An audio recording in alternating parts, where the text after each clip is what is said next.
আসসালামু আলাইকুম। আহ, বাংলাদেশের সব ক্ষেত্রেই দুর্নীতি আছে। সব মানে সরকারি স্থান বা বেসরকারি সব জায়গায় দুর্নীতি হয় কম বেশি। কিন্তু গত 2-3 মাস আগে আমি আমার কলেজে, আমি অনার্স সেকেন্ড ইয়ারের একজন স্টুডেন্ট।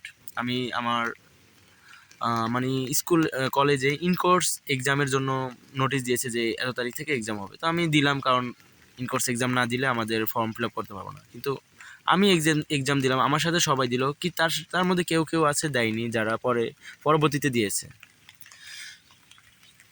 কিন্তু যখন ফর্ম ফিল আপের ডেট আসলো, আমি দেখলাম আমার ইনকোর্স মার্কটা অ্যাড নেই। তো এই নিয়ে আমি কয়েকবার কলেজে গেলাম। ডিপার্টমেন্টের যে হেড, উনি নাকি ডাকা গিয়েছে, তো উনি না আসা পর্যন্ত হবে না। তো আজকে উনি আসলেন, কিন্তু আমার এটা এখনও সলভ হয়নি। আমি ওনাকে কল দিতেছিলাম, উনি ফোনও ধরতেছে না।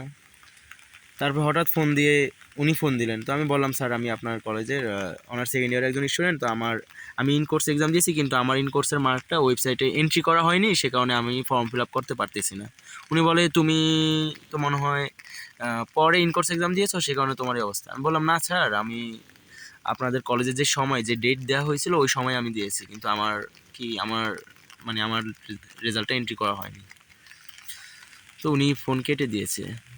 এখন দেখা যাক আর কতদিন আমাকে ওনাদের পেছনে ঘুরতে হয়। সো আগামী 27 তারিখ হলো লাস্ট ডেট। এর মধ্যে আমার যদি মার্ক এন্ট্রি না হয়, আমি এই যে 1.5 বছর বা 2 বছরের মতো ওয়েট করতেছি আমার অনার্স সেকেন্ড ইয়ারের ফাইনাল ইয়ার এক্সামের জন্য, আমি সেটা দিতে পারবো না। আল্লাহ ভরসা, আল্লাহ যা করেন ভালোর জন্যই করেন, এতটুকুই। আসসালামু আলাইকুম।